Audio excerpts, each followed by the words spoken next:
धर्मेंद्र जी, आपसे डिबेट की शुरुआत करते हैं।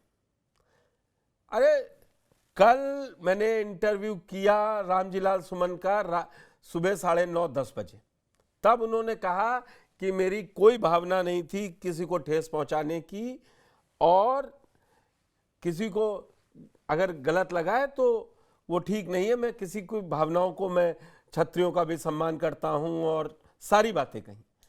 आज ऐसा क्या हुआ जब कल करणी सेना वाले उसी समय 11-12 बजे करीब पहुंचे, उसके बाद एकदम से सीक्वेंस में चेंज होती गई हैं चीजें। शाम को 6:30 पौने 7 बजे अखिलेश यादव कहते हैं कि किसी की भावनाओं को ठेस पहुंचाने का इरादा नहीं था। एक ऐसा लग रहा था ये खत्म हो जाएगा, ये मुद्दा दोनों तरफ से खत्म होने की तरफ था। लेकिन अब आज सुबह से वो दलित एंगल भी आ गया कि दलितों को टारगेट करवा रही है बीजेपी, बुलडोजर अब दूसरे हाथ चला रहे हैं। तो क्या एकदम से समाजवादी पार्टी को लगा कि कहीं ये बैकफुट पे तो नहीं जा रहे हैं इस मुद्दे पे? रामजीलाल सुमन के घर अटैक हो गया है तो दलित मुद्दा बना लीजिए और सबसे आगे वही कर दीजिए। कुछ तो सस्ता लो, सब बढ़िया लो, इसमें क्या खास बात है? थोड़े में ज्यादा स्वाद, ये ही तो है इसकी खास बात। मसाला। प्रायोजक हैं cancer healer centre, a new beginning. Unmute कर लीजिए धर्मेंद्र जी अपने को। जी पुष्कर जी, भारतीय जनता पार्टी के इतिहास और परंपरा को अगर आप देखोगे तो जो वो भारतीय जनता पार्टी के लोग और उनके जो पूर्वज हैं, उनके पूर्वजों पे बाद में आऊंगा, अभी पहले उनकी बात कर लेता हूँ। एक चुने हुए सांसद के घर अल्टीमेटम दे करके 1 हफ्ते पहले से कि हम उनके घर जाएंगे, तोड़फोड़ करेंगे, उनकी जान भी ले सकते हैं, और बाकायदा तैयारी के साथ बुलडोजर भी जाएगा, साथ में हथियार भी जाएगा, तलवार भी जाएगा। आप समझिए कि इस देश में लोकतंत्र है, और अगर वो दलित समाज के नहीं होते तो क्या भारतीय जनता पार्टी की योगी सरकार इतना खुली छूट करणी सेना को दे देती कि उनके घर आप जाइए, चुने हुए सांसद के घर जाइए, जो मन हो करिए, हम बिल्कुल रोकेंगे नहीं। ये तो योगी जी की पुलिस ने इसलिए एक्शन कर दिया कि जो उपद्रवी थे, क्योंकि उपद्रवी तो उपद्रवी होता है, उसका कोई क्लास नहीं होता, कोई जाति नहीं होती है, उसके दिमाग में एक गंदगी होती है। उस गंदगी की वजह से जब करणी सेना वालों ने उत्तर प्रदेश की पुलिस पर हमला कर दिया, जब पुलिस वालों को डंडे मारना शुरू कर दिया, तो उनको तो लगा कि ये तो पहले रामजीलाल सुमन को मारने गए थे, अभी हमें भी मारना शुरू कर दिए। तब जाकर के पुलिस ने 2-3 लोगों को पकड़ा, इसलिए कि सिंबल दिखाने के लिए कि हमने कोई एक्शन किया।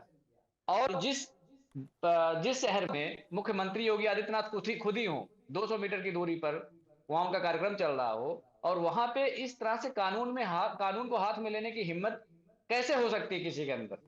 तो आप जो 5000 वर्षों की लड़ाई थी, जो 5000 वर्षों की लड़ाई जिस तरह से शोषण दलितों का हुआ है, पिछड़ों का हुआ है, अल्पसंख्यकों का हुआ है, आदिवासियों का हुआ है इस देश में एक व्यवस्था के तहत, उस व्यवस्था को इन्होंने बिल्कुल नवजागृत कर दिया और लोगों को पुनः उसका एक मॉडल दिखा दिया कि हम अगर सत्ता में होंगे तो जो दलित है, पिछड़े हैं, अल्पसंख्यक हैं, उनका हश्र ये होगा, चाहे वो चुने हुए सांसद ही क्यों ना हो।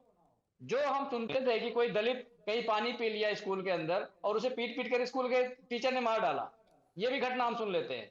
निर्वस्त्र कर दिया, ये भी घटना सुनते हैं। अगर बारात जा रही दलितों की, घोड़े पे नहीं चढ़ने देते हैं, हमने ये भी घटना सुन ली। मुजफ्फरनगर के अंदर पुलिस लगानी पड़ गई। तो ये जो सामंतवादी सोच के लोग हैं, जो अपने आप को सुपीरियर समझते हैं, उनके अंदर एक सुपीरियरिटी कॉम्प्लेक्स है, उस बात को समझने की जरूरत है। अब मैं इनके पूर्वजों पर आता हूं। छत्रपति शिवाजी महाराज की बात भारतीय जनता पार्टी बार बार करती है। छत्रपति शिवाजी महाराज का जब राज तिलक होना था, तो उनके राज तिलक को करने के लिए कोई तैयार नहीं हो रहा था। और राज तिलक कौन करता आप जानते हैं, किस सोच के लोग राज तिलक करते थे, आप भी जानते होंगे। तो जब वो तैयार भी हुआ तो बोला हम पैर से करेंगे, वो भी बाएं हाथ के अंगूठे से करेंगे। तो छत्रपति शिवाजी महाराज को भी एक्सेप्ट करने में आप समझिए कि इस तरह की चीजों का सामना करना पड़ा। ज्योतिबा फुले का उदाहरण आपके सामने है, धर्मेंद्र जी, जिन्होंने देश को एक ही शिक्षा, इतिहासकार मतलब पहली महिला सुशील शिक्षा पांडे जी मेरे साथ हैं। इतना भी इतिहास में मत लड़िए, यहीं लड़ जीतना सिर्फ ये 2027 के लिए सारा झगड़ा है ना, शिवाजी के लिए कोई झगड़ा नहीं रहा, ना आप ना बीजेपी। मैं एक उदाहरण बता रहा हूं, मैं दूसरा उदाहरण इसलिए कोट कर रहा हूं कि इस बात को क्रिस्टल क्लियर आप समझ जाएंगे पुष्कर जी। एकलव्य जो थे, एकलव्य की जो काबिलियत थी, जो मेरिट थी, उस मेरिट के अंगूठे को काटना जो आज भारतीय जनता पार्टी आरक्षण को छीन रही है ना, पहले एकलव्य जैसे होनहार का अंगूठा छीनती थी, आज आरक्षण छीन रही है ताकि दलित पिछड़ा अल्पसंख्यक मुख्य धारा में आ ना जाए। ये सोच भारतीय जनता पार्टी और उनके पूर्वजों का है। मैं इस बात को इसलिए बता रहा हूं आपको। आप समझिए कि ज्योतिबा फूले जैसे विद्वान महिला पर अगर कोई कीचड़ फेंके और उन्हें स्कूल ना जाने दे, वो किस सोच के लोग होंगे। मैं आपसे जानना चाह रहा हूं कि जो छत्रपति शिवाजी महाराज को पैर के अंगूठे से तिलक किया था, वो क्या मुगल था, वो क्या अंग्रेज था? इसी देश के लोग थे और हिंदू थे, बेशक उसमें कोई डाउट नहीं है, लेकिन उन्होंने अपने देश के वीर को नहीं स्वीकार किया। क्यों नहीं किया, ये बताना पड़ेगा।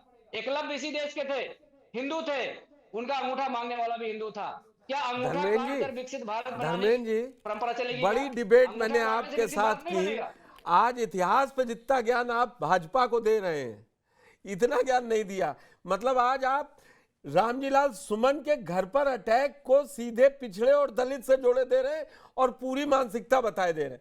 अरे आजादी तो अभी 75 साल की है ना, वो उतना ही तक रखिए, लोकतंत्र जब से है। 75। अब मैं आता भारतीय हूं, जनता पार्टी के लोग अरविंद तो जी। औरंगजेब के पास जाते हैं ना। भारतीय जनता पार्टी के लोग पुरानी बातें उठाते हैं।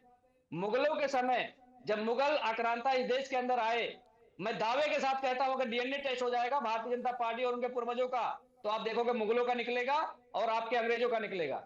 जब मुगल सत्ता में थे, उनकी चापलूसी करके सत्ता की मलाई खाते रहे। उसके बाद जब अंग्रेज आए, अंग्रेज के आने के बाद भारतीय जनता पार्टी और उनके ठीक है, पूर्वज, अब मैं उन्होंने अरविंद क्या जी के नहीं पास किया? चलता हूं। भारत के खिलाफ मैं फिर जो स्वतंत्रता की लड़ाई लड़े थे, उनके खिलाफ ठीक। मुखबिरी किया। पुष्कर जी, उनके खिलाफ मुखबिरी किया, उसके बावजूद भी इनका पेट नहीं भरा।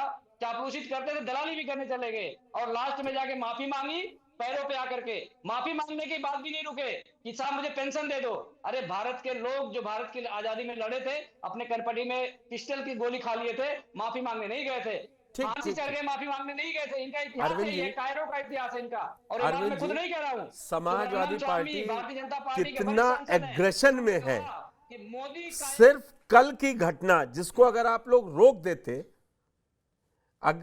ठीक है धर्मेंद्र जी, बात आ गई है। मैं आप दोनों का आज सीधा संवाद करवाऊंगा, आज मुझे लग रहा है डिबेट में।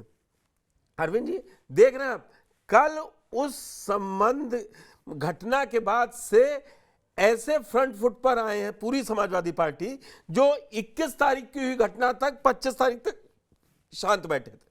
देखिए, मैं धर्मेंद्र जी को बड़े ध्यान से सुन रहा था और मुझे उम्मीद है कि वो भी पूरी बात मेरी सुनेंगे। पुष्कर जी, मैं तो ये कहता हूं कि आपको दिक्कत भारतीय जनता पार्टी से है तो आप भारतीय जनता पार्टी की आलोचना करिए। आपको राजनीतिक लड़ाई भारतीय जनता पार्टी से लड़नी है तो भारतीय जनता पार्टी से लड़िए, लेकिन राणा सांगा जैसे इस भारत के आन बान शान, भारत के शौर्य, भारत के अभिमान, उस पर अटैक मत करिए, भारत को शर्मिंदा मत करिए।